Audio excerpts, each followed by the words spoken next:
Well, hello friends, this here's David Vos. Today is January the 24th. It's 2016. It's good to see everybody today. Well, today I want to straighten out a few more things that are very integral to our story.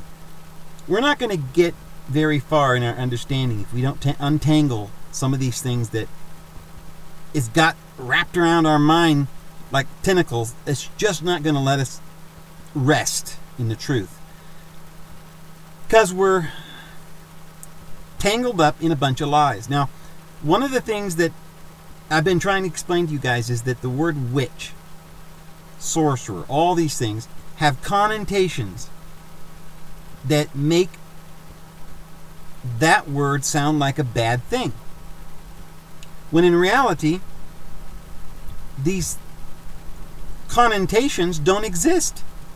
See, they're saying, oh, witches are bad. Well, if there was such a thing as a witch with a wart on her nose and casting spells and evil, potions and trying to kill everybody with black cats and superstitious garbage, then that would be bad. But you see, they just made the entire story up. It's like Dracula. Obviously, there's no such things as dragons and people who turn into bats at midnight. There's no such thing as any of this. And then we all know this, right? We all know there's no such thing as a witch. So what are we scared of? See, what they've done is they've said, okay, don't, in the Old Testament it says don't do this. Now, if they just translated it correctly and said, don't contact the spirit realm, we'd see through that and we'd realize, oh, that was in the Old Testament. Now, because that God's jealous and he doesn't want us contacting anybody except for his own priests. And they use their own divination to contact only Jehovah. He was a jealous God. So we'd understand this. But because they translated witch, and they make all this colorful explanation about what a witch is and how there existed all these witches in the Dark Ages, these were cathars. These were people who contacted the spirit, who spoke to angels. These were therapeutae, healers. So consequently, sometimes they made potions. But see, we tangle these things up in our mind and we start thinking, oh, anybody who makes potions, bad. Well, some people who make potions are bad. Today, doctors make up potions that are completely evil. They're drugs and, poisons that they're trying to give us.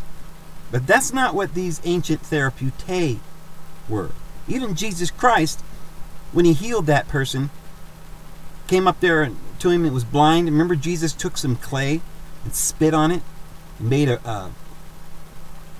like a moist clay and put it on his eyes. And he said, now I want you to go into the Jordan River and baptize 7 times. See, so there are methods. Even the apostles used a handkerchief in order to heal people. Now, why would they do that? Why would Jesus put clay on someone's eyes and tell him to baptize 7 times? What happens is that the subconscious mind is very powerful. And so what you tell the subconscious mind to help it believe sometimes works, sometimes helps. So there are angels that are also involved. And when it's almost like a spell in a sense right there when you say, well, this handkerchief was blessed by Peter, so now anybody who touches the handkerchief can get well. Just like the pool at Siloam. Anybody who goes down to the pool at the moment that the pool was being agitated, they'd get well. But the crippled guy couldn't get down there. Well, obviously it was the angels. It says right there in the scripture, it was the angels that agitated the pool. It was the angels that were doing the healing. It wasn't the pool. The pool was symbolic of being cleansed. But the whole thing was set up by angels who were doing the work.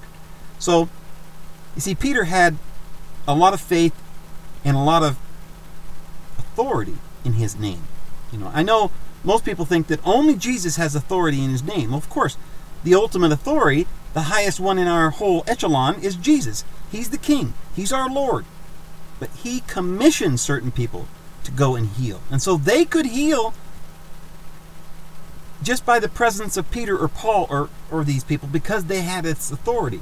And so therefore, if they commissioned a handkerchief, the angels would come down and they would use that object because of faith, because of your faith is operating in conjunction with being obedient to what someone had told you. They said, okay, I want you to touch this handkerchief and you'll be well. See, there was one place where this person said, if I could only touch Jesus's outer fringe, I'd be well. Certain things can strengthen our faith. So this is what sometimes people have done in the past. And today it's totally misunderstood, and people think it's all of the devil and a superstition, and it's all insane. Remember Gideon? He wanted to ask a question. He put out a lamb's skin or a fleece. He had this method, which is some sort of like divination, much like how they would use the lots or the Urim and Thummim, because the Catholic Church did not want us to contact spirit. They didn't want us to be well, to be healed. They basically forbade everything, just like Jehovah did. He just made it forbidden. You weren't allowed to go under and employ a diviner. See, there's nothing wrong with a diviner, because all the prophets were diviners. Joseph was a diviner, and Daniel was a diviner. Even you read the story with Jacob when he took his wives. They took with them their instruments of divination. And remember the prophet Balaam, who gave a very good prophecy. He was a priest of Midian. This was a priest of the east, and it says that whatever he blessed was blessed, and whoever he cursed was cursed. And his prophecies all came true. But he was also called Balaam the diviner. So you see, Balaam was a diviner and he was a prophet. It's really the same thing.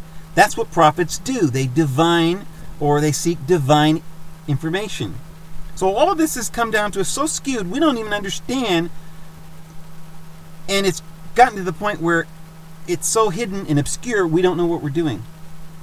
So that's a little bit of how we've gotten so confused. But there's a little bit more that I want to explain to you.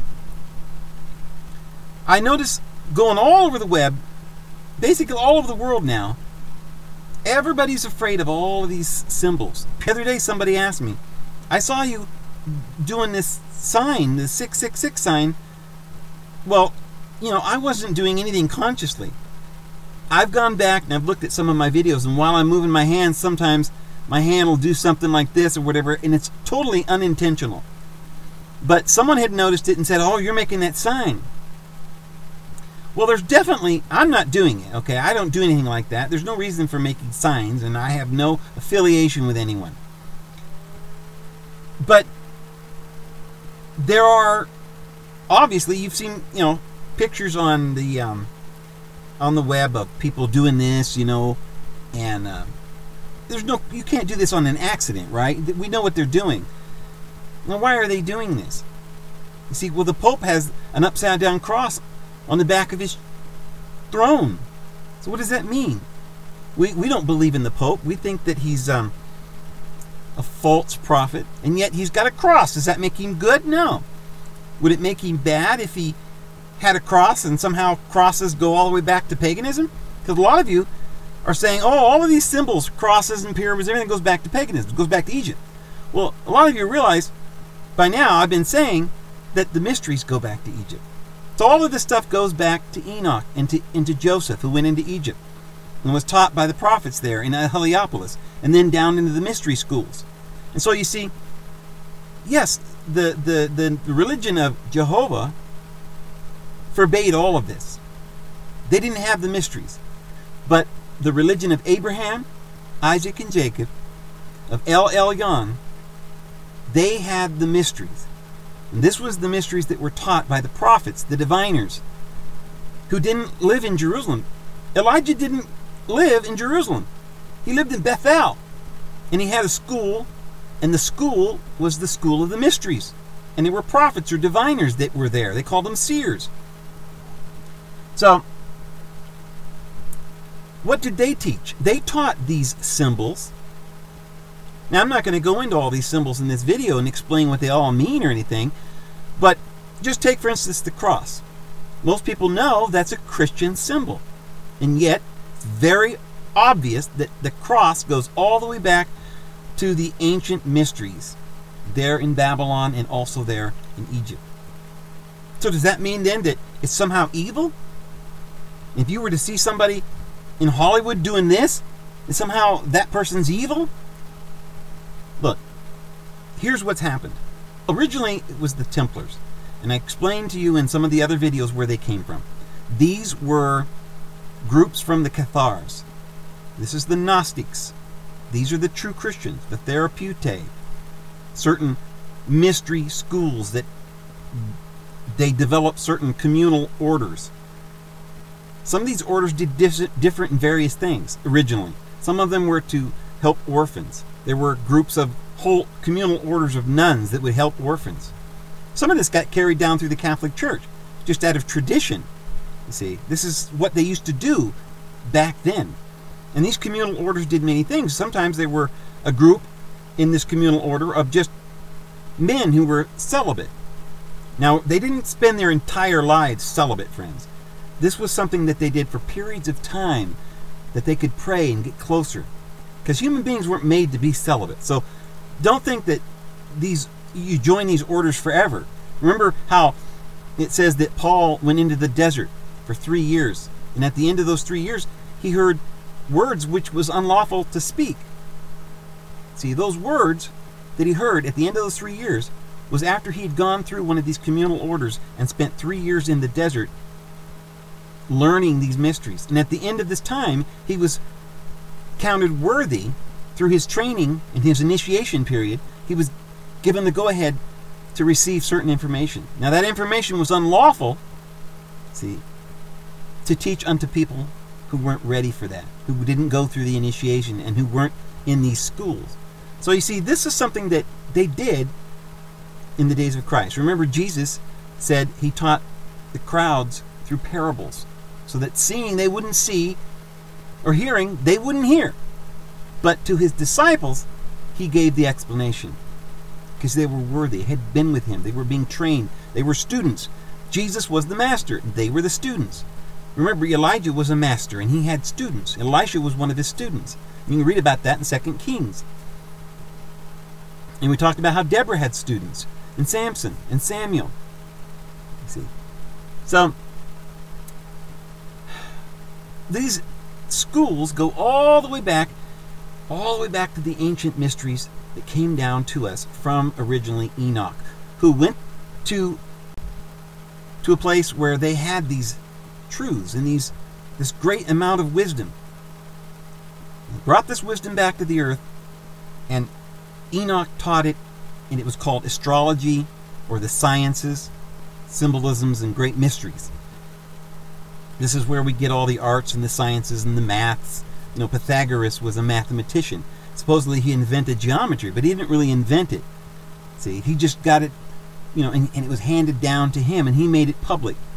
Same thing with Newton. Sir Isaac Newton didn't invent science. See, human beings aren't that smart. He was given this information, and it was revealed to the world. And these are the people who had this enlightenment. And these are the ones, like Nostradamus, who was able to predict all kinds of things all the way down through history. These people had great wisdom and great knowledge, just like Solomon, who had this great wisdom. See, remember, Moses was taught in all the wisdom of the Egyptians. Well, so was Solomon. So was Joseph. The wisdom of the Egyptians is these mysteries, friends. So, why are these Hollywood people doing these signs, and why has the Pope got an upside-down cross? And why is all these things, you know, being splashed out there right now? Because, friends, here's the thing. The cross is a holy symbol, and the pyramid is a holy symbol. All of these things are holy symbols. But remember what I told you. The Masons came out of the Cathars. They came out of the Templars. They were there to protect the saints on their pilgrimage to the Holy Land. They were good order of beings trying to help others. And they had these symbols, and this is how they would recognize one another, making symbols and certain secret handshakes and so forth, so that they knew who they were. Originally, this was all good. But what happened was the Jesuits came along to try and stamp them out. And they created another order with secret handshakes and signs. And they took and they hijacked all of these mysteries and turned them upside down and basically mocked them. That's what they're doing today. The Illuminati was started in 1776 and does not go back to the Cathars. It was an order established to destroy the Cathars and the Templars and the Masons. The Masons started the Constitution of the United States. They were good people. They're the ones who gave us, Sir Isaac Newton and Galileo and all these truths and enlightenment. It's the Jesuits who came in and infiltrated them and took these ancient symbols and this ancient wisdom and mock it, turn things upside down. And they are inseminating all these lies out there in the world today so that it'll confuse us. So now we think, oh, well, if you seek our Father in heaven and you talk to angels, you're a witch. You see, you got warts on your nose and you got bats in your house and you make potions and you're old evil witch. And you have all these symbols and signs. And so anything that goes back to Egypt's got to be evil. This is what they're trying to do. You see, but amongst themselves are just mocking this holy wisdom. But to the world, they're making us believe that, oh, well, since they're evil and corrupt and immoral, and they're using these symbols, then these symbols must not be Christian. These symbols must be pagan. This must be evil. This is where we got it all confused. Judaism's the bad religion. Christianity is the true religion. Christianity is from the ancient mysteries. Christianity is Jesus, born of a virgin, who had disciples. And it was the astrologers and the magic practicing priests who proclaimed his birth. See, so much that we've been lied to about.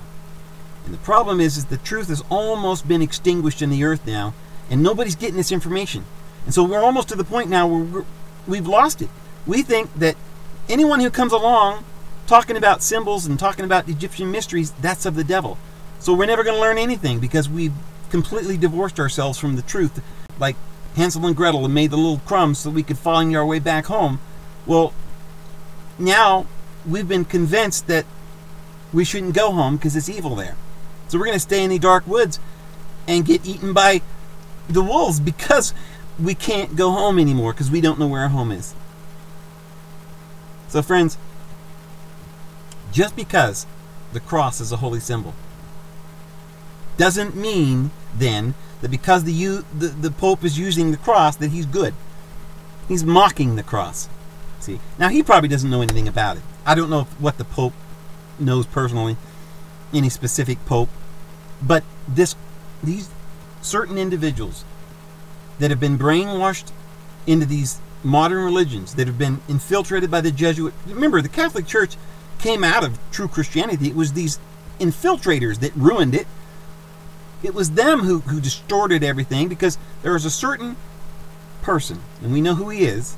Okay, it's the devil, and he's tried to infiltrate the church. He infiltrated it and took all the holy symbols, and he made you think they were evil so that you wouldn't follow the right path, so that you would stay away from it. And he's called it the occult. So, and it's the occult. We can't get involved in that because they all talk to demons and stuff, and those are the ones that use these pyramids, and that goes back to Egypt. And so we're convinced it's all evil. They hijacked them. You know, the Church of Satan, the Church of Lucifer, right? They hijacked all these ancient symbols and the ancient wisdom, and they tried to make up a whole religion where they worship the devil and getting everybody to think that all this stuff belongs to Satan worship. And it's not true. I've had a lot of people saying, Dave, what do you think about Saturn? And what do you think about this? And what do you think about... Friends, this ancient pantheon, it's the same one that they worshipped in Samaria. El was the head of the pantheon, and he had his children. That's the same thing we have in Christianity. We have our father, El, and his son, Jesus Christ, and the other angels who were his sons. So we've got to understand what's really going on, friends, or we're going to be so confused we're not going to be able to figure this out. We're not going to be able to find the truth. So I hope that some of this is starting to make a little more sense, friends. We don't have anything to be afraid of. We're the children of our Father in heaven. We have nothing to be afraid of. You see, Christianity is made us so afraid that they've basically told us that it's not whether you're good or bad. It's not your intentions. It's just the outward appearance. If you touch a crystal ball, you're evil. If you speak to an angel, you're evil. And that's not what determines if you're evil or you're good. And besides, there's no such thing as evil. We're just children of our Father. We're learning, we're growing like children. We're not evil. See, we're being lied to. And if Satan can convince you that there's something evil, that some people are just evil, then you got to be careful of some people. And then, maybe I'm evil. Then you start judging one another and hating one another. You see how this gets started and the cycle moves forward? See, that's in the Old Testament, this judgment and this hating and this killing one another, an eye for an eye. But we're Christians. We go by the New Testament, where Jesus said, don't judge one another. You're all children of your Father. And just as you do unto others, your Father in heaven will do unto you. Give, and you also will receive. And you will receive according to your faith. See, you have to have that boldness. You have to have no fear. There's no fear in love. Just go forth in love and don't worry about anything else. Just as long as you have love, you've got it all. You have absolutely nothing to fear. There's no evil in you. You have no evil intentions, and everything you do comes from a pure heart. If indeed your heart is pure. And if it's not, it's because you've been beat down and oppressed, and you're scared. You see, you start beating a dog, and you walk up to him, and he just pees on the floor. And you try to tell him to do something, and he can't even hear you. Dog wants to do what you want. As soon as that dog's big enough to understand anything that you're saying, like, go throw the ball, and he's like, I'm going to go get that ball. He wants to do anything you say. He says, go get those sheep. Oh, man, he loves getting those sheep. You don't have to tell him twice. He's out there getting the sheep. That's his nature. Dogs don't want to poop on the floor. They like going out in the, out over on the other side of the yard, way over there in the corner, because they don't want that stuff in their yard. You don't have to teach them to go to the bathroom. You just have to love them. But if you start beating them, then they'll just pee all over the floor when you look at them, because they lose that confidence. They're scared. You've destroyed them with fear. And that's what's happening with people. The churches are saying, look at all these evil people. Well, they're all evil because they're scared to death. They're peeing on the floor, and they can't learn anything because they're so petrified that they're going to do something and make themselves go to hell, that they can't even hear our Father in heaven anymore because they're scared maybe it's the devil. See? They know they're no good. You already told them that. So they're not even going to try to be good because they already know they're not. Not only that, you told them that you hated them. So now, obviously, that's what you're supposed to do. So they hate you too. So this is what you do. The hate that you receive, it is reciprocated to others. And it's just an evil, wicked cycle, an eye for an eye. And we've got to come out of this, friend, and we've got to learn there is no fear in love. And love is something that's within us. It's compassion. It's the Holy Spirit. It comes from our Father in heaven. All we have to do is receive it through faith. There's nothing else to do. We don't need a bunch of laws to look at and, maybe I broke a law or something. We don't even need to worry about it. There's no condemnation in us because we walk after the Spirit. And for those who walk after the Spirit, it says, we cannot sin because the seed of our Father in heaven dwells in us and it remains in us and we cannot sin. So, I hope this has cleared a little bit of this up. I'm probably going to have to do more videos on this because I think there's going to be a lot of questions. But I'm going to leave it there for today. And I'm going to put this out and we'll talk to you guys again tomorrow. You guys have a great day. This is David Both signing out.